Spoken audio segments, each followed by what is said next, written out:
Hello students, we will continue with the chapter. Last lecture में हम लोगों ने एक फॉर्मूला पढ़ा था P of A by B is equal to P of A intersection B upon P of B। On the basis of this particular formula आज हम लोग यहाँ पर सम्स कर रहे हैं। Before going to the sums section अब दो फॉर्मूला और लिख ले। The two other formulas given to us are, पहला है P of A dash by B। जैसे हम लोगों ने लास्ट लेक्चर में एक फॉर्मूला देखा था P ऑफ A डैश हो, तो P of A dash can be written as 1 minus P of A। ऐसा ही कुछ यहाँ पर है, P of A dash by B can be written as 1 minus P of A by B. P of A dash by B can be written as 1 minus P of A by B. Same way, P of A union B by C ये दिया है। तो P of A union B का हम लोगों ने क्या formula 11th standard में देखा है? P of A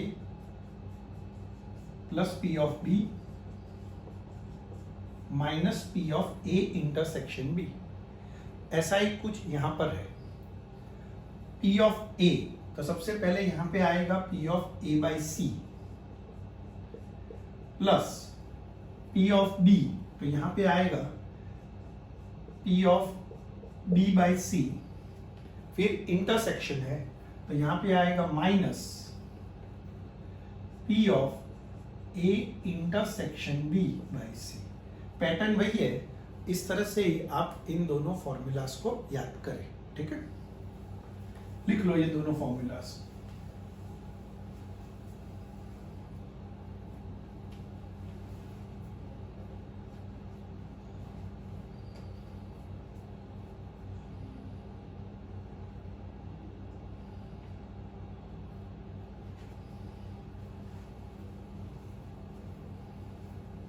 Okay, we are starting with the first exercise for the chapter, exercise 13.1। First हम देखें उसका P of E हमें दिया हुआ है in the first question. P of E हमें दिया है 0.6 एंड P ऑफ F हमें दिया है 0.3। P of E intersection F has been given to us, that is 0.2. Okay, they are asking us to find out P of E by F plus P of F by E। देख लो, काफी simple होगा। सबसे पहले P of E by F, क्या formula हमने सीखा है? दोनों का इंटरसेक्शन अपॉन यहां पर जो डिनोमिनेटर में है फॉर्मूला के अंदर भी वही डिनोमिनेटर में आएगा, तो P ऑफ F। इंटरसेक्शन का प्रोबेबिलिटी 0.2, F का 0.3, फाइनल आंसर कितना? 2/3। नेक्स्ट पूछा है P of F by E, तो दोनों का intersection F intersection E upon P of E। F intersection E या E इंटरसेक्शन F एक ही बात है। क्या दिया है? 0.2 upon 0.6, that will B 1/3। Question number 2 जो है वो एग्जैक्टली इसके जैसा ही है, तो अभी आप कंप्लीट करके ही आगे बढ़िएगा। We are moving to sum number 3। Question number 3 में हमें P ऑफ A दिया है। Probability of event A is 0.8, probability of event B that is 0.4, नहीं 0.5 है, and P of A by B, sorry, B by A, that is 0.4, 0.8, 0.5, 0.4, इस तरह से हमें डेटा दिया हुआ है. हमें सबसे पहले P of A intersection B find करके देना है. देखो कैसे होगा. Use this. It has been given P of B by A is 0.4. Intersection का फॉर्मूला लगा दे. P of B intersection A upon P of A is equal to 0.4. तो इसको अपने A इंटरसेक्शन B लिख सकते हैं. दिस विल बी 0.4 इंटू, ये कितना है 0.8, तो ये हो गया कितना 0.32. तो ये हो गया the answer of P of A intersection B. दूसरा हमें क्या पूछा है, P of A by B. A by B का फॉर्मूला लगाते हैं. P of A intersection B upon P of B. अब आप कर पाओगे. We have the value of P of A intersection B 0.32. Denominator में P of B वो कितना है 0.5. That will be the answer. ठीक है. थर्ड क्या पूछा है, P of A union B. अब A यूनियन B का फॉर्मूला हम लोगों ने लास्ट लेक्चर में देखा था. P of A union B का फॉर्मूला है P of A plus P of B minus P of A intersection B. तीनों के वैल्यूज हमारे पास हैं, P of A, P of B and intersection. Input करो, that will give you your required answer. ठीक है. Next देखो question number 4. Question number 4 का जो डेटा है उसमें पहले ये कंडीशन यूज करते हैं, 2 times P of A is equal to P of B is equal to 5/30. First और लास्ट का अगर कंपैरिजन करें तो P of A कितना आ जाएगा 5/26. सेकेंड और थर्ड का कंपेयर करें तो P of B कितना है 5/30. Now P of A by B हमें दिया हुआ है, दैट इज 2/5. इसका फॉर्मूला लगाओ. P of A intersection B upon P of B is equal to कितना 2/5. P of B को इधर ले जाओ तो P of A intersection B is equal to 2/5 into P of B. अब P of B हमारे पास कितना है, what is the value of P of B we are having 5/13. तो इससे अपने को इंटरसेक्शन मिल गया P of A intersection B. क्या आंसर आ रहा है 2/13. इन्होंने क्या मांगा है, they are asking us to find out P of A union B. तो आप एक काम करें, the rest you can do it. क्या करना है, हमें फाइंड करना है P of A union B. तो आप एक काम करें, P of A union B का ये फॉर्मूला अप्लाई करते हैं. हमारे पास P of A, P of B और इंटरसेक्शन तीनों के वैल्यूज हैं. इनपुट करके प्लस माइनस कर दो, that will be your answer. ठीक है. ये क्वेश्चन 4th खत्म होने के बाद 5th भी आप ट्राई कर पाओगे, तो try this one also. Question number 5 complete करके ही आगे बढ़े, छोड़े नहीं बीच में. ठीक है. Start writing.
नेक्स्ट हम देख रहे हैं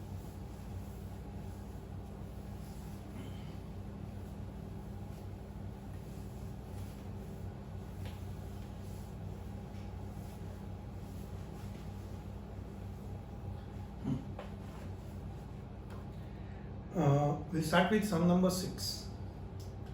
देखो सम नंबर 6 में क्या लिखा है, a coin is tossed 3 times. Coin को अगर 3 बार टॉस कर रहे हैं तो टोटल कितने आउटकम्स होंगे? 8. 2 to the power 3. There are going to be 8 outcomes. पूरा सैंपल स्पेस लिख देते हैं. ओरली लिख पाओ तो ठीक है, वरना मेथड दिखा दो. फर्स्ट टाइम टॉस करेंगे तो head tail, second time toss करेंगे तो भी head tail, third time toss करेंगे तो भी हेड या टेल आएगा. फर्स्ट और सेकेंड का क्रॉस लेते हैं.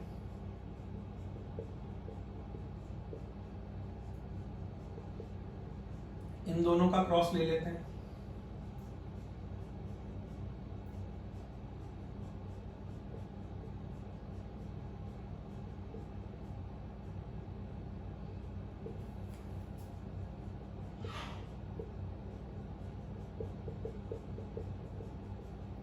ये हमारे 8 आउटकम्स हो गए. व्हाट दे आर आस्किंग, इन लोगों ने पूछा है हमें E by F, P of E by F find करके देना है अप टू क्वेश्चन नंबर 9. शुरू करते हैं.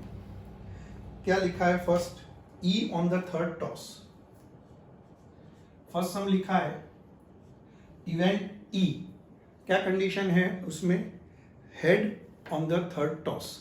थर्ड टॉस पर H दिखना चाहिए. They are going to be the outcomes of event E. यहां पे थर्ड पोजीशन पे H दिखाई दे रहा है, यहां पे नहीं, इधर है, इधर भी है, THH, लास्ट में TTH.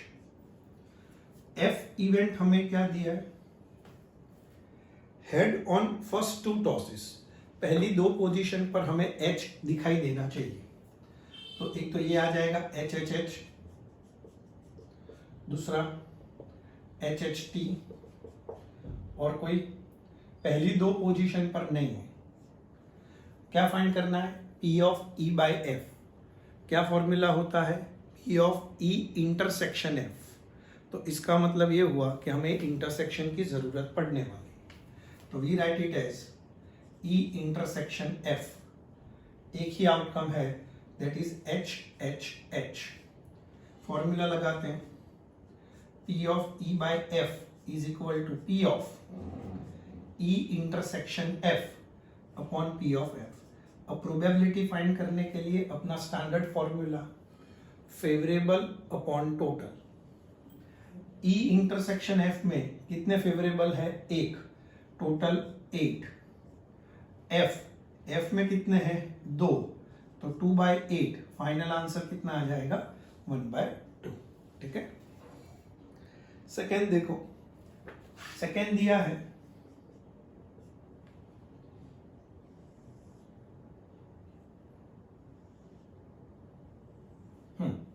सेकेंड दिया है E में एटलीस्ट 2 हेड्स.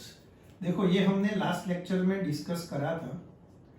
एटलीस्ट का मतलब होता है मिनिमम 2 हेड दिखने चाहिए. 2 से ज्यादा होगा तो चलेगा. 2 या 2 से ज्यादा ये आ जाएगा. 2 भी चलेंगे, 2 से ज्यादा भी चलेंगे. HHT, HTH ये नहीं चलेगा, ये आ जाएगा THH. 4 आउटकम्स आ रहे हैं. F में क्या लिखा है? F में हमें कंडीशन दी है एट मोस्ट 2 हेड्स. अब एट मोस्ट 2 हेड्स का मतलब क्या होता है? मैक्सिमम 2 हेड्स होने चाहिए. 2 से ज्यादा अगर हेड है तो नहीं. 2 या 2 से कम, 2 या 2 से कम, तो ये रिजेक्ट हो गया. ये चलेगा. 2 चलेंगे, 2 से कम भी चलेंगे.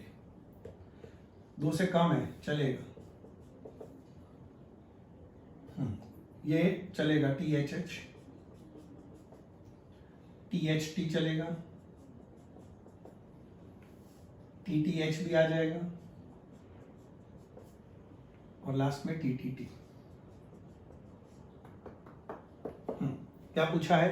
P of E by F। Previous sum की तरह इंटरसेक्शन ढूंढ लेते हैं। तो P of E intersection F ये नहीं है, HHT है, HTH भी है, THH भी है। अब फॉर्मूला अप्लाई करते हैं। P of E intersection F, sorry P of E by F, P of E intersection F upon P of F। अच्छा, इंटरसेक्शन में कितने फेवरेबल है? 3, तो 3/8। F में कितने हैं? 7, तो 7/8। फाइनल आंसर क्या आ जाएगा? 3/7। क्लियर? थर्ड सम आप कर पाओगे तो उसको अभी शुरू करते हैं।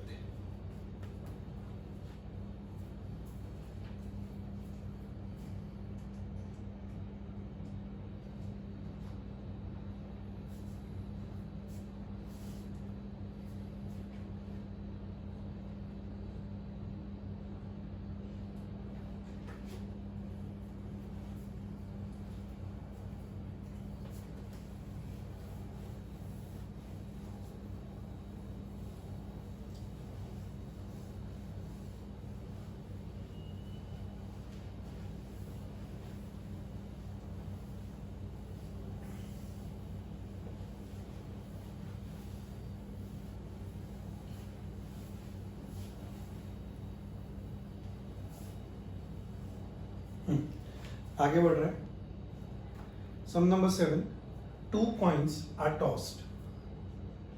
2 कॉइन को एक बार हम लोग टॉस कर रहे हैं। सैंपल स्पेस लिखें तो पहले कॉइन में या तो हेड आएगा या तो टेल, सेकेंड कॉइन में भी या तो हेड आएगा या तो टेल। टोटल 4 आउटकम्स आएंगे, HH, HT, TH, TT। क्या पूछा है? E by F। पहले क्वेश्चन में क्या लिखा है? Tail appears on 1 coin. E दिया है, टेल अपीयर्स ऑन 1 कॉइन। एक बार हमें टेल दिखना चाहिए, तो कौन आ जाएगा? HT,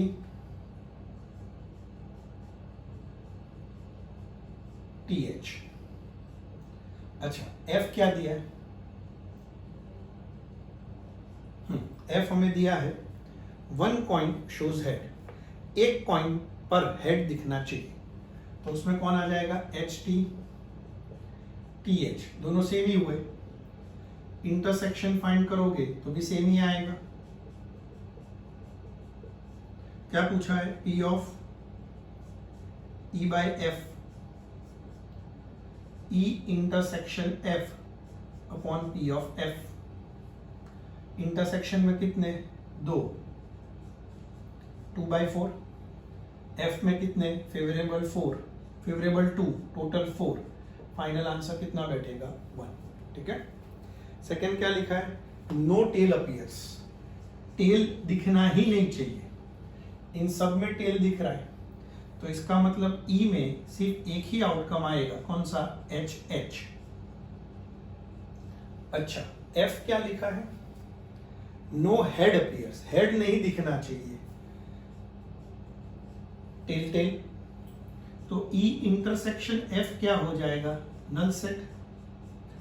अब अगर हम P of E by F का फॉर्मूला लगाते हैं तो P of E intersection F upon P of F। Intersection तो नल सेट है, इंटरसेक्शन नल सेट है। नल सेट का प्रोबेबिलिटी क्या होता है? 0। 0 अपॉन समथिंग विल बी 0। ठीक है। 8th question, a die is thrown 3 times. हमने लास्ट लेक्चर में क्या डिस्कस करा था? Dice works on the principle of 6 to the power n। Dice को एक बार टॉस करोगे 6 आउटकम्स आएंगे। डाइस को 2 बार टॉस करोगे 6 स्क्वायर, 6 into 6, 36 आउटकम्स आएंगे। डाइस को 3 बार टॉस करोगे 6 6 6, 36 into 6, 216 आउटकम्स आएंगे। सब लिखने की ज़रूरत नहीं होती। इस तरह से अगर ज़रूरत पड़े तो आप सैंपल स्पेस लिख सकते हो। x is the number coming on the first dice, y number coming on the second dice, and z is the number coming on the third dice. x, y, z तीनों की values 1 to 6 में होगी। Total outcomes कितने होंगे? 216। बस इतना हम लोग याद रख रहे हैं। ई क्या दिया है? E is the event 4 appears on the third toss। Third toss पर डाइस पे कौन सा नंबर मिलेगा? 4। तो इसका मतलब ये हुआ कि फर्स्ट टॉस पर हमें कुछ भी मिले तो चले, सेकेंड टॉस पर भी हमें कोई भी नंबर मिलेगा तो चलेगा, थर्ड टॉस पे कौन सा नंबर है? 4। तो इसके आउटकम कैसे लिखे जाएंगे? फर्स्ट डाइस पे कोई भी नंबर चलेगा फ्रॉम 1 to 6, सेकेंड 1 to 6 और थर्ड पे 4। X y are numbers from 1 to 6। तो फर्स्ट टॉस पर हम कोई भी नंबर ले पाएंगे फ्रॉम 1 to 6, तो 6 पॉसिबिलिटीज, इसकी 6 पॉसिबिलिटीज और इसका एक ही possibility, that is only 4। Total outcomes कितने होंगे? तो यहां पर हम कह सकते हैं कि 6 into 6 into 1, the only possibility which is 4। तो ई इवेंट के अंदर 36 आउटकम्स आएंगे। देखो वो आउटकम्स कुछ इस तरह से होंगे।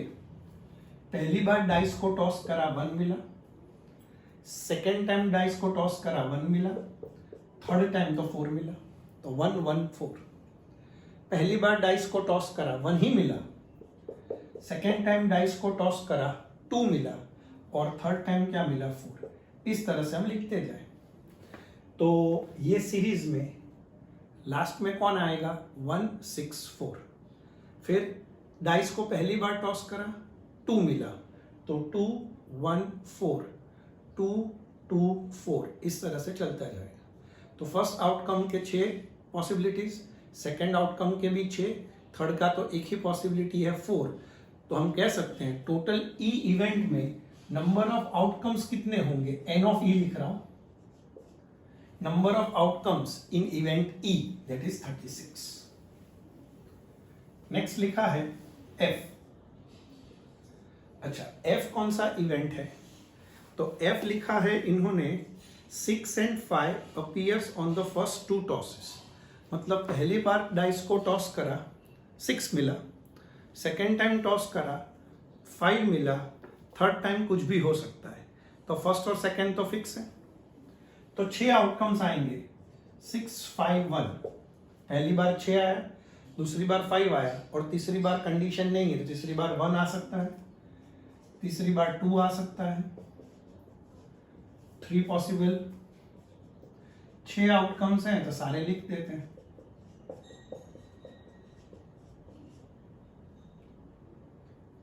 तो number of elements in set F या event F are going to be 6।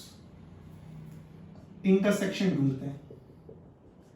अब ई में तो 36 आउटकम है, पर सारे के सारे 36 आउटकम जो इवेंट ई में है उसका लास्ट पोजीशन पे कौन सा नंबर लिखा है? 4। हमें इंटरसेक्शन फाइंड करना है, दोनों में कॉमन हो वो। लास्ट पोजीशन पे 4, यहाँ पे एक ही आउटकम में है, तो इसका मतलब जब हम इंटरसेक्शन करेंगे तो एक ही आउटकम आएगा 6 5 4। तो एक ही आउटकम आया। हमें क्या फाइंड करना है? P of E by F। तो P of E intersection F upon P of F। Intersection में फेवरेबल कितना है? एक ही है, टोटल 216। F में फेवरेबल कितने हैं? 6 हैं, डिवाइड बाय 216। फाइनल आंसर कितना? 1/6। ठीक है, लिखो इसको।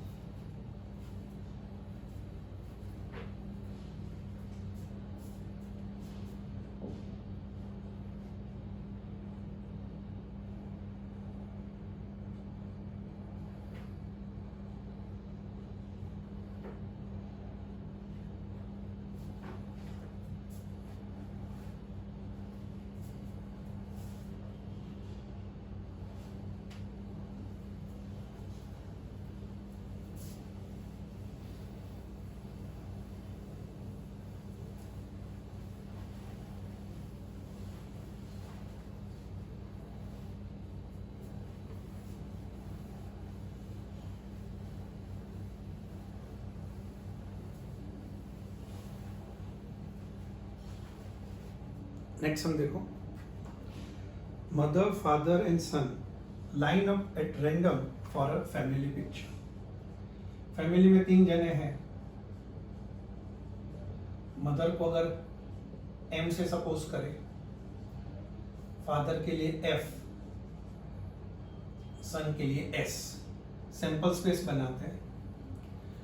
3 लोग हैं, मदर फादर एंड सन, उनको एक लाइन में खड़ा करना है फॉर अ फैमिली पिक्चर।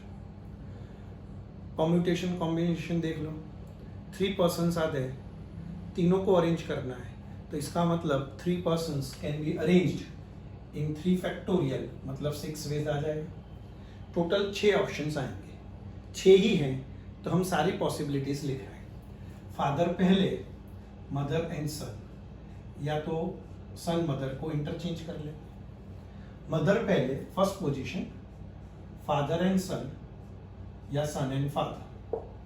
ठीक है, सन को पहले खड़ा कर देते हैं, एस एफ एम या S M F. These are the 6 possibilities which are going to be there. अब ई क्या दिया है वो देख लो। ई दिया है सन ऑन वन एंड, सन जो है वो एंड पे होना चाहिए। अब इसका मतलब ये हुआ वो बीच में नहीं, या तो स्टार्टिंग में या तो लास्ट में। ठीक है, ऑन वन एंड मतलब कॉर्नर, या हम कह सकते हैं कि एक लाइन है, उसके जो एंड पॉइंट्स हैं we are going to consider that. ठीक है, तो सन ऑन वन एंड, तो सन बीच में नहीं होना चाहिए, तो ये चलेगा, ये नहीं चलेगा, ये चल जाएगा, ये कैंसल हो गया, एस एफ एम और S M F father, F के लिए एफ इवेंट है, sorry, father in middle, father बीच में दिखना चाहिए, नहीं है, इसमें है एम एफ एस, इसमें भी नहीं है एस एफ एम। अब दोनों का इंटरसेक्शन कर लो, एम एफ एस आएगा, एस एफ एम भी आएगा। अब फॉर्मूला लगा दो, P of E by F, P of E intersection F upon P of F, intersection में फेवरेबल 2, टोटल 6, F में फेवरेबल 2, टोटल 6, क्या प्रोबेबिलिटी बन जाएगी इसकी 1। ठीक है, इसमें एक ही सम पूछा है, लिखो ये, then will start with sum number 10।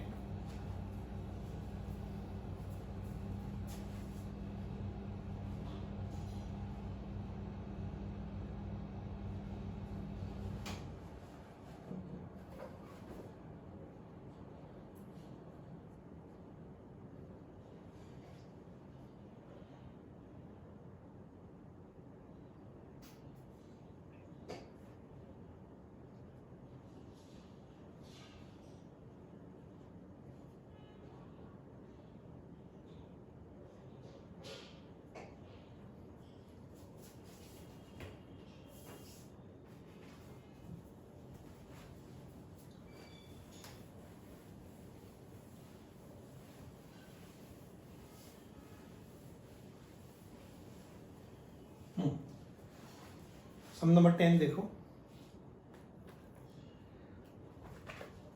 Look at the condition. अब ये जो सम्स हैं वो हम लोगों ने लास्ट लेक्चर में जो डिस्कस करा था उसके ऊपर बेस्ड है। मान लो कि मैंने आपको ऐसा दिया हो कि एक डाइस हम लोग टॉस कर रहे हैं, what is the probability 3 comes on the dice. मैंने कोई कंडीशन नहीं दिया, तो आप क्या सोचोगे, डाइस को टॉस करा है तो n will be 6, total 6 outcomes. What is the probability 3 comes on the dice, तो डाइस पे तो 3 एक ही बार होता है, तो R1 हो जाएगा।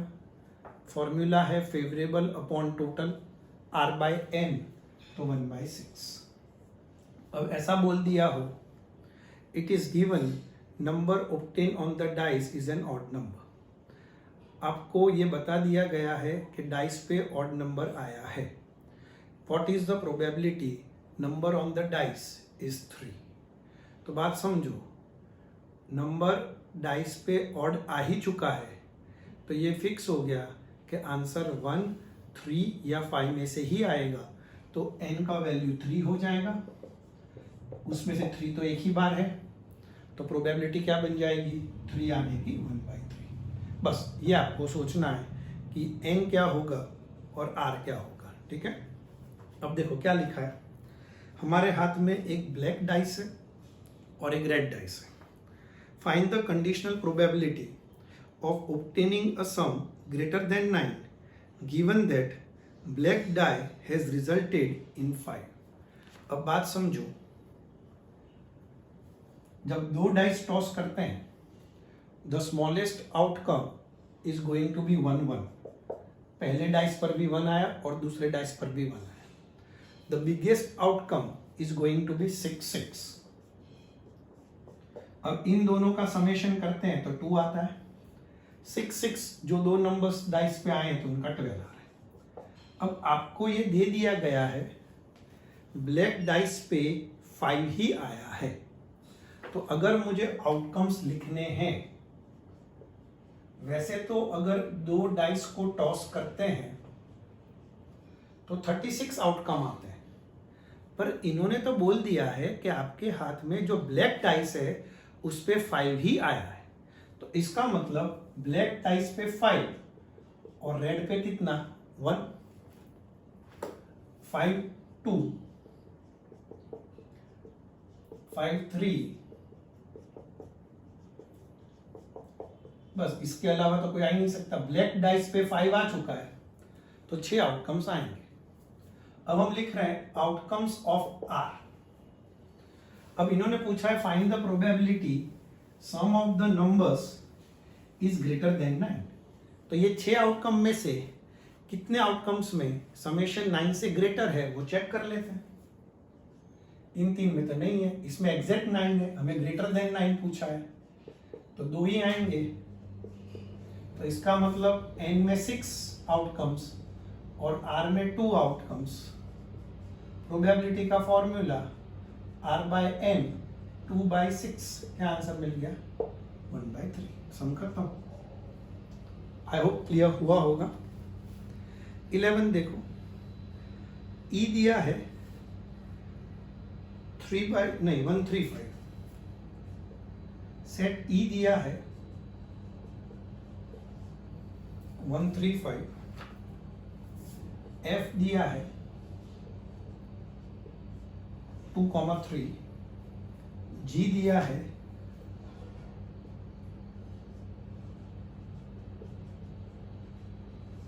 2, 3, 4, 5। हमें काफी कुछ इन लोगों ने पूछा है तो उसकी शुरुआत करते हैं। फर्स्ट सम में a fair die is rolled ऐसा लिखा है, तो सैंपल स्पेस S क्या आ जाएगा 1 to 6। डाइस को एक ही बार टॉस कर रहे हैं तो पूरे एक्सपेरिमेंट के 6 आउटकम 1 to 6। E/F पूछा है तो हमें पता है कि इंटरसेक्शन की जरूरत पड़ेगी ही, तो E इंटरसेक्शन F पहले से ढूंढ के रखते हैं तो 3 आएगा। अब P of E/F, P of E intersection F upon P of F। Intersection में एक ही आउटकम है, पूरे एक्सपेरिमेंट के 6 आउटकम है तो 1/6। F में कितने हैं 2, तो 2/6। फाइनल आंसर क्या बैठ गया 1/2। सेकंड देखो F/E वो कर दो ना, सेकंड भी आपको आ जाएगा। E/G फाइंड करना है और G/E, तो इसका सेकंड, इसमें जो सेकंड दिया है वो भी आप कंप्लीट कर लो और जो सेकंड क्वेश्चन है वो भी आप कंप्लीट कर लो। हम लोग थर्ड क्वेश्चन पे मूव कर रहे हैं। थर्ड क्वेश्चन में आपके पास 2 रास्ते हैं, या तो आप पूरा फॉर्मूला लगा दो। आज ही हमने A यूनियन B/C का फॉर्मूला पढ़ा, पर क्योंकि हमारे पास सारे एलिमेंट्स प्रेजेंट ही हैं इतनी मगजमारी करने की जरूरत नहीं है। देख लो कैसे होगा। E यूनियन F हम पहले से फाइंड कर लेते हैं। E और F का यूनियन क्या आएगा 1, 2, 3, 5। ठीक है। E यूनियन F का आंसर आएगा 1, 2, 3 एंड 5। इस पूरे सेट का मैं G के साथ इंटरसेक्शन कर रहा हूं। E union F intersection G क्यों कर रहे हैं वो अभी पता चल जाएगा। अब इन दोनों का इंटरसेक्शन में क्या आ रहा है, 2, 3, 5। अब देखो, they are asking us to find out P of E union F by G। इन्होंने क्या मांगा है, P of E union F by G। अगर मैं पूरा वो मेन फॉर्मूला ही अप्लाई करूं, P of A by B क्या होता है, A इंटरसेक्शन B, मतलब दोनों का इंटरसेक्शन लेना है। ये A है और ये B है, तो A इंटरसेक्शन B मतलब E union F intersection G upon P of G। अब ये हम ऑलरेडी फाइंड कर चुके हैं। कितने एलिमेंट्स हैं, 3, टोटल 6, 3/6। G में कितने हैं, 4, डिवाइड बाई 6, क्या प्रोबेबिलिटी बनी, 3/4। अब चाहो तो इसमें वो फॉर्मूला भी लगा सकते हो, that is up to you. Next देखो, for question number 4, E intersection G में पहले फाइंड कर रहा हूं।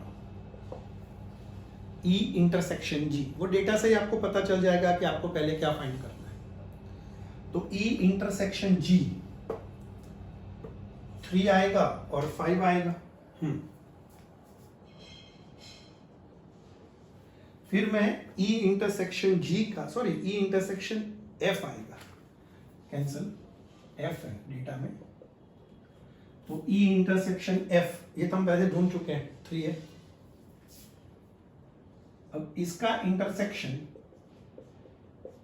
हम G के साथ ढूंढ रहे हैं, E intersection F intersection G, तो E इंटरसेक्शन F 3 इसमें है, तो इसका इंटरसेक्शन अपने को 3 मिल जाए। अब जो पूछा है उसकी शुरुआत कर रहे हैं। हमको पूछा है E intersection F by G, formula लगाओ। ये A है पूरा, ये B, P of A by B क्या फॉर्मूला होता है, P of E intersection F intersection G upon P of G। Intersection में कितने हैं, एक ही है, तो 1/6। G में कितने हैं, 4 है, तो 4/6। तो फाइनल आंसर अपना क्या बैठेगा, 1/4। This will be the answer. लिखो इस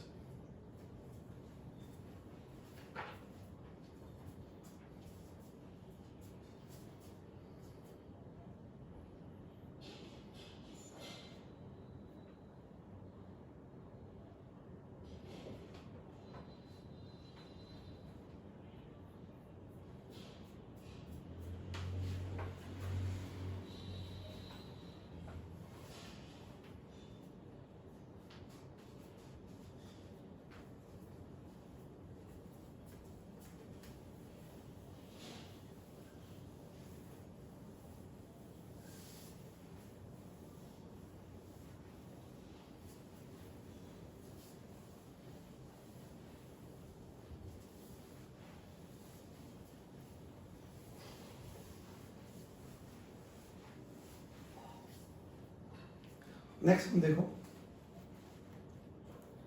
सम नंबर 12। कंडीशन को समझने का ट्राई करो। Assume that each born child is equally likely to be a boy और गर्ल।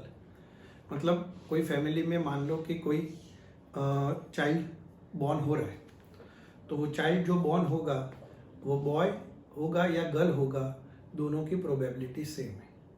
मैंने आपको लास्ट लेक्चर में क्या बताया था, बॉय गर्ल हेड टेल एक ही जैसे हैं, नंबर ऑफ आउटकम्स, प्रोबेबिलिटी, सब कुछ ऑलमोस्ट इसमें सेम रहता है, ठीक है। If a family has 2 children, what is the conditional probability. अब बात को समझो, if a family has 2 children, outcomes क्या क्या हो सकते हैं, हेड हेड मतलब boy boy, boy girl, girl boy, दोनों गर्ल्स। अब इन्होंने क्या पूछा है वो समझो। find the conditional probability that both are girls given that youngest one is a girl. यानी कंडीशन आप समझो, आपको ऐसा बता दिया है कि भाई ये एक फैमिली है, इस फैमिली में 2 बच्चे हैं, तो आपको दिमाग में क्लिक हो जाएगा, अच्छा इस फैमिली में 2 बच्चे हैं तो 4 ऑप्शंस हो सकते हैं, बीबी, बीजी, जीबी एंड जीजी। पर आपको ये दे दिया गया है कि भाई सुन, इस फैमिली में 2 बच्चे हैं और यंगेस्ट चाइल्ड गर्ल है। तो अगर आपको ऐसा बोल दिया जाए कि भाई ये पर्टिकुलर फैमिली में 2 बच्चे हैं और उसमें छोटा जो है वो गर्ल है, तो आपके दिमाग में सीधा क्लियर हो जाएगा कि अगर यंगेस्ट गर्ल है तो 2 ही ऑप्शन आ सकते हैं। तो possible outcomes of N R, youngest girl है तो elder can be a boy या गर्ल या दोनों गर्ल्स। 2 ही ऑप्शन आ सकते हैं, बॉय गर्ल या गर्ल गर्ल। हाँ, कंडीशन ना दे तो 4 ऑप्शन है, पर बोल दिया हो कि भाई यंगेस्ट वाला तो गर्ल ही है, तो इसका मतलब ये हुआ कि एल्डर या तो बॉय होगा या तो गर्ल होगा, तो 2 ऑप्शन आ सकते हैं। प्रोबेबिलिटी किसकी मांगी है? बोथ आर गर्ल्स, तो outcomes of R both are girls, तो इसमें दोनों गर्ल्स की तो एक ही पॉसिबिलिटी है, जी जी, तो इसका मतलब n की वैल्यू 2 हो गई और r की वैल्यू 1 हो गई, तो प्रोबेबिलिटी क्या हो जाएगी? r by n 1/2। बात समझो, अगर ऐसा कंडीशन ना दिया हो कि यंगेस्ट वन गर्ल है, सिंपल पूछा हो कि एक फैमिली में 2 बच्चे हैं, दोनों गर्ल्स ही हो, उसकी प्रोबेबिलिटी क्या होगी? तो कंडीशन नहीं दी, सिंपल बोला है कि एक फैमिली में 2 बच्चे हैं तो टोटल 4 ऑप्शंस होंगे, दोनों गर्ल का तो एक ही ऑप्शन है, तो उस केस में प्रोबेबिलिटी हो जाती है 1/4, 0.25। पर ऐसा बोल दिया जाए कि यंगेस्ट तो गर्ल है ही, तो अब हमारा आंसर इन 2 में से ही आएगा, इसलिए n2 हो गया, उसमें जी तो एक ही है, तो प्रोबेबिलिटी बढ़ गई 1/2, 0.50। ठीक है। सेकंड क्या लिखा है? एटलीस्ट 1 इज अ गर्ल, तो possible outcomes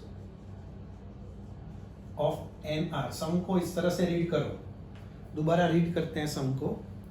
find the conditional probability both are girls, probability किसकी फाइंड करनी है?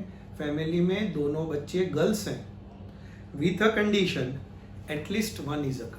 तो आपको बोल दिया गया है कि इस फैमिली में जो 2 बच्चे हैं उनमें मिनिमम 1 गर्ल तो है, इस फैमिली में 2 बच्चे हैं, मिनिमम 1 गर्ल तो उसमें है, तो कौन कौन से आउटकम इसमें आ सकते हैं? बीजी आ सकता है, मिनिमम 1 गर्ल है, जीबी एंड जीजी। अब प्रोबेबिलिटी किसकी मांगी है? बोथ आर गर्ल्स, तो उसका तो एक ही फेवरेबल आउटकम है, जीजी, तो n3 हो जाएगा, r1 हो जाएगा, तो उस केस में प्रोबेबिलिटी क्या बन जाएगी? r by n, that is going to be 1/3। okay? This was sum number 12। 13th पढ़ो क्या दिया है? Instructor has a question bank. मान लो कि किसी टीचर के पास एक क्वेश्चन बैंक है जिसमें ट्रू और फॉल्स के 300 क्वेश्चंस हैं। कितने? 300। और उसमें टाइप है, अच्छा 300 इजी ट्रू एंड फॉल्स, तो ट्रू एंड फॉल्स के इजी क्वेश्चंस कितने हैं उस टीचर के पास? 300 and 200 difficult true and false question. तो ट्रू एंड फॉल्स के टोटल 200 ही दिया है ना, 200 डिफिकल्ट। तो टोटल हम कह सकते हैं कि उस इंस्ट्रक्टर के पास, मतलब टीचर के पास 700 क्वेश्चन ट्रू फॉल्स के हैं, 500 उस टीचर के पास जो उसका डेटाबेस है, क्वेश्चन बैंक है, उसमें ट्रू फॉल्स के टोटल क्वेश्चन उस टीचर के पास कितने हैं? 500। उस 500 में से 300 जो ट्रू एंड फॉल्स के क्वेश्चन है they go in easy category, and difficult category में 200 क्वेश्चंस जा रहे हैं। एमसीक्यू उसके पास है 500 इजी। तो एमसीक्यू क्वेश्चन बैंक में 500 इजी है और 400 डिफिकल्ट है। टोटल कितने हो गए? 900। कोई ऐसा पूछे टोटल इजी क्वेश्चंस कितने? एमसीक्यू और ट्रू फॉल्स मिला के उस टीचर के क्वेश्चन बैंक में टोटल इजी क्वेश्चंस कितने? तो के 800। टोटल डिफिकल्ट क्वेश्चंस कितने? तो के 600। ओवरऑल क्वेश्चंस कितने? तो के 1400। ठीक है, हमें क्या करना है? A question is selected at random. उस टीचर के क्वेश्चन बैंक में टोटल क्वेश्चंस कितने हैं? 1400। ध्यान से सुनो, क्वेश्चन बैंक में टोटल 1400 क्वेश्चंस हैं। हम बिना देखे एक क्वेश्चन सिलेक्ट कर रहे हैं और हमें ये बता दिया गया है what is the probability it will be an easy question given that it is a multiple choice question. Question bank में टोटल डेटाबेस कितने क्वेश्चंस का है? 1400। टोटल डेटाबेस 1400 क्वेश्चन का है। हम बिना देखे एक क्वेश्चन इसमें से सिलेक्ट कर रहे हैं और हमारे हाथ में मल्टीपल चॉइस क्वेश्चन ही आएगा, ऐसा बोल दिया है। बिना देखे आप जो क्वेश्चन सिलेक्ट करोगे वो मल्टीपल चॉइस क्वेश्चन आया है, ऐसा हमें दे दिया गया। तो अब हम क्या सोचेंगे? अच्छा, हमारे हाथ में मल्टीपल चॉइस क्वेश्चन आया है तो इसका मतलब हमारे हाथ में इन 900 में से कोई क्वेश्चन आया होगा। लिखा है, पढ़ो, लास्ट लाइन पढ़ो। Given that it is a multiple choice question. तो बिना देखे जो क्वेश्चन हमने सिलेक्ट करा, हमको ये बता दिया गया है कि भाई आपने जो सिलेक्ट करा है वो क्वेश्चन मल्टीपल चॉइस क्वेश्चन मिला है। तो अब क्लियर हो गया कि भले डेटाबेस में 1400 है पर हमारे हाथ में तो मल्टीपल चॉइस क्वेश्चन आया है, तो इसका मतलब हमारा आंसर इस 900 में से आया है। प्रोबेबिलिटी किसकी मांगी है? What is the probability it is an easy question. What is the probability it is an easy question. तो जो 900 क्वेश्चंस में से हमें क्वेश्चन मिला है उसमें से इजी कितने हैं? 500। तो ये कितना हो गया? 500। Probability r by n, 500 by 900, अपना आंसर कितना बैठ जाएगा? 5/9। ये आंसर आ गया। Clear? This was sum number 30। 14th देखो, 14th क्या लिखा है? Given that 2 numbers appearing on the dice are different। Dice पे 2 डाइस, हाँ, 2 numbers appearing on throwing 2 dice are different। 2 dice को अगर हम लोग टॉस करते हैं तो वैसे कितने आंसर्स आते हैं, कितने आउटकम्स पॉसिबल होते हैं? 36। पहले डाइस के 6, दूसरे डाइस के 6। तो जब 2 डाइस टॉस करते हैं तो total 36 outcomes are going to come. First outcome line wise कौन सा लिखा जाता है? 1 1। और लास्ट आउटकम कौन सा लिखा जाता है? 6 6। टोटल कितने? 36। पर हमको बोल दिया गया है कि 2 डाइस पर जो आउटकम्स आएंगे वो नंबर्स अलग अलग होंगे। इसका मतलब दोनों डाइस पे सेम नंबर्स नहीं आए। तो 36 में से कौन कौन से आउटकम नहीं आए वो अगर हम ओरली कैलकुलेट करें तो 1 1 नहीं, 2 2, 3 3, 4 4, 5 5 एंड 6 6। ये 6 आउटकम नहीं। तो इसका मतलब अगर हमें ये दे दिया जाए कि आपके दोनों डाइस पर नंबर्स अलग अलग ही हैं, तो इसका मतलब n की जो वैल्यू है वो 36 नहीं होगी, वो कितनी होंगी? 30। ऐसे 36 पर बोल दिया गया है कि दोनों डाइस पे नंबर्स अलग अलग ही हैं, तो आंसर्स इन 30 पॉसिबिलिटीज में आना है। अब क्या पूछा है? Probability sum of the numbers is 4। तो पॉसिबल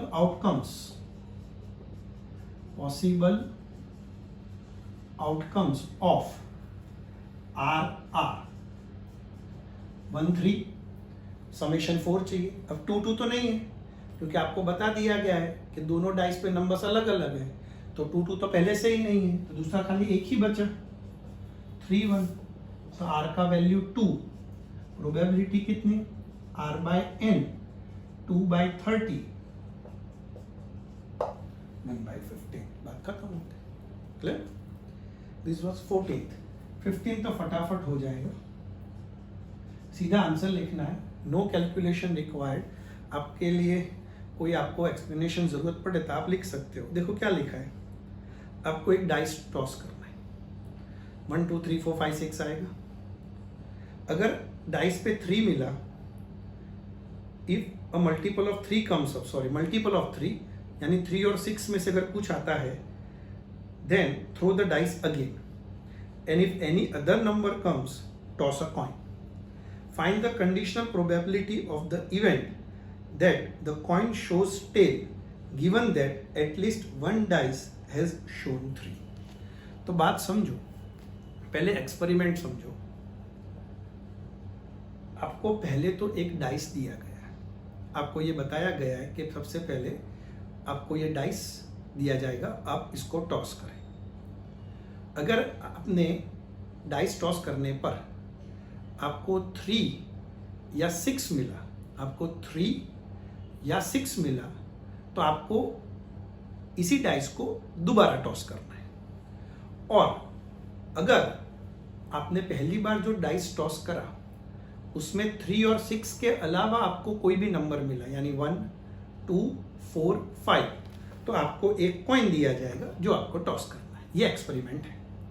फिर से बता दूं, सबसे पहले आप एक डाइस को टॉस करें, ठीक है। अगर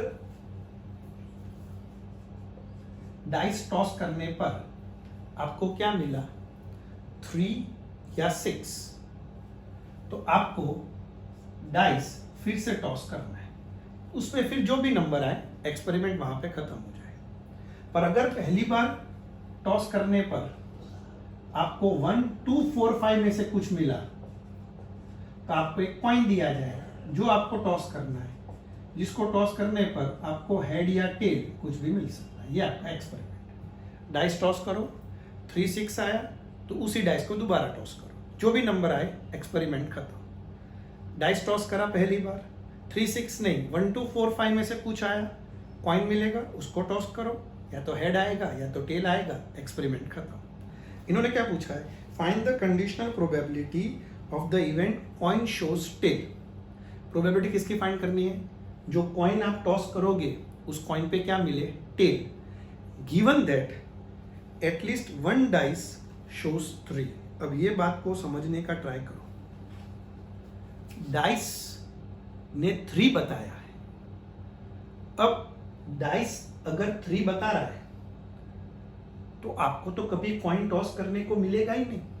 अब इन्होंने बोल दिया है कि आपने जो डाइस टॉस करा उस पे 3 आया है, given that at least 1 die shows 3। तो आप जो डाइस टॉस करोगे उस पे आपको 3 आया है। अगर आपको 3 मिला है तो इसका मतलब आपको कॉइन नहीं मिलेगा, आपको उसी डाइस को दोबारा टॉस करना है। तो इसका मतलब ये हुआ कि आपके नसीब में तो कभी कॉइन टॉस करने का आएगा ही नहीं। अब डाइस 3 बताएगा तो आपके नसीब में कभी कॉइन आएगा ही नहीं। अगर कॉइन नहीं आएगा तो इसका मतलब कभी टेल नहीं आएगा। तो we get a tail, that is not possible, this goes in the category of what, impossible event. Tail कब मिलेगा, अरे कॉइन टॉस करने को कब मिलेगा, जब डाइस पे 1 2 4 5 आएगा। पर इन्होंने तो बोला है कि आप डाइस टॉस करोगे तो 3 आएगा, तो इसका मतलब ये हुआ कि कॉइन कभी टॉस करने को मिलेगा ही नहीं, तो टेल कभी आ ही नहीं सकता। इट इज इम्पॉसिबल इवेंट के we get a tail. That means the probability in this case is going to be what, 0। आप ऐसा लिख सकते हो, since the die has shown 3, to toss a coin becomes an impossible event, therefore probability of the event is 0। ऐसा आप कर सकते हो, ठीक है। एमसीक्यूज आपको आ जाएंगे, दे आर क्वाइट इजी, ये आप लिख लो, then we will move to the next topic.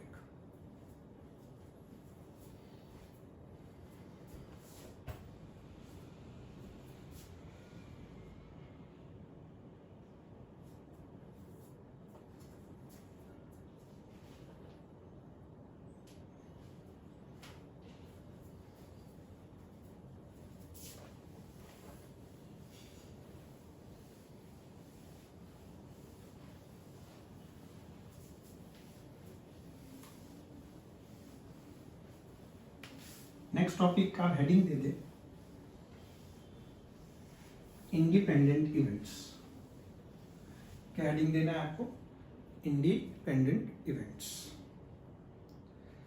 देखो मैथमेटिकली तो हम फॉर्मूला तो लिखेंगे, पर आप सिंपल एक्सपेरिमेंट समझो। इंडिपेंडेंट इवेंट्स वर्ड से ही पता चल जाएगा। इंडिपेंडेंट इवेंट्स क्या मतलब हुआ इसका? एक दूसरे के ऊपर डिपेंडेंट नहीं। तो जब दो इवेंट्स ऐसे दिए जाए कि एक दूसरे के ऊपर वो इफेक्ट ना करे, they are called independent events. So when two events are given in such a way, the occurrence of any one will not have an effect on the second one, then they are called as independent events. बात को समझो। मेरे right hand में मैंने एक coin रखा है और लेफ्ट हैंड में मैंने डाइस रखा है। तो राइट हैंड में कॉइन है और लेफ्ट हैंड में डाइस है। मैंने कॉइन को भी टॉस करा और डाइस को भी टॉस करा। अब इस कॉइन में हेड आएगा या टेल आएगा, उसका कोई इफेक्ट डाइस के आउटकम पे पड़ेगा नहीं। हेड कॉइन पर हेड आ जाए तो डाइस पे 3 आने की प्रोबेबिलिटी या 5 आने की प्रोबेबिलिटी बढ़ जाएगी, ऐसा कुछ होने वाला है नहीं। तो they are called what? Independent events. Coin पे जो भी आए उससे डाइस से कोई लेना देना नहीं है। डाइस पे जो भी आउटकम आए उससे कॉइन का कोई लेना देना नहीं है। In such situation both the events are called as what? Independent events. बस दो इवेंट्स ऐसे दिए जाए कि एक दूसरे पे उनका इफेक्ट ना हो, उनको इंडिपेंडेंट इवेंट्स कहते हैं। एक और एग्जांपल दे दो। मान लो 3 स्टूडेंट्स हैं ए बी सी, तीनों को अलग अलग रूम में बिठाया गया है ताकि वो कांटेक्ट ना कर सके एक दूसरे से। तीनों को मैथ्स का एक क्वेश्चन सॉल्व करने के लिए दिया गया है। अब क्या ये तीनों पर्सन्स को एक ही क्वेश्चन है, same question given to all of them. अब स्टूडेंट ए से वो क्वेश्चन सॉल्व हो जाएगा या नहीं होगा, जो भी हो उसका इफेक्ट स्टूडेंट बी पे पड़ेगा नहीं। बी से या ए से सम सॉल्व हो भी गया, नहीं भी हुआ, उसका इफेक्ट सी पे पड़ेगा नहीं। अब वो से कॉपी कर ले तो इसलिए मैंने कंडीशन क्या रखे हैं? तीनों को अलग अलग रूम में बिठाया गया है, no communication and take a standard case. ये एक्सेप्शनल केसेस के बारे में ना सोचे सर ए को आ गया, बी ने कॉपी कर लिया तो बी को भी आ गया, इफेक्ट पड़ा ना, ऐसा नहीं। Take a standard case. फिर तो आप ऐसा भी कह सकते हो कि कुछ मूवीज में तो ऐसा भी दिखाया गया है कि कॉइन को टॉस करते हैं तो दोनों साइड पे हेड आ रहा है, कॉइन को टॉस करते हैं तो सिक्का इस तरह से गिर रहा है, ना हेड आए ना ये टेल आ रहा है। तो ऐसे स्पेशल केसेस जो होते हैं वो हम लोग कंसिडर नहीं करते। Take a balanced case, standard case. तो पहले स्टूडेंट से ये मैथ्स का सम सॉल्व होगा, उसका इफेक्ट दूसरे पे नहीं पड़ेगा, दूसरे का इफेक्ट तीसरे पे नहीं, तीसरे का पहले पे नहीं। तो in that case this are considered as what? Independent events. ठीक है, एक दूसरे पे जब वो इफेक्ट ना करे तो उनको इंडिपेंडेंट इवेंट्स कहा गया है। बस आप इतना याद रखें। आगे बढ़ रहे हैं। अब समझो फॉर्मूला क्या है, लिखो। If A and B, A और बी कैपिटल आएगा, if A and B are independent events, if A and B are independent events, then P of A intersection B is equal to P of A into P of B. आप इसको कैसे याद रखोगे? Independent events का मतलब होता है intersection converts into multiplication. कुछ जगह पर P of A intersection B को ऐसे भी लिखते हैं लोग, P of A into B। दोनों का मतलब एक ही है। हम लोग इस सिंबल का ही यूज ज्यादा करेंगे और आप कंफ्यूजन में ना आ जाओ, इसलिए मैं लिखवा देता हूँ। ए इंटरसेक्शन बी को कहीं जगह पर इस तरह से भी लिखा जाएगा, हम लोग ऐसे याद रखेंगे। P of A intersection B is equal to P of A into P of B. अब याद कैसे रखोगे?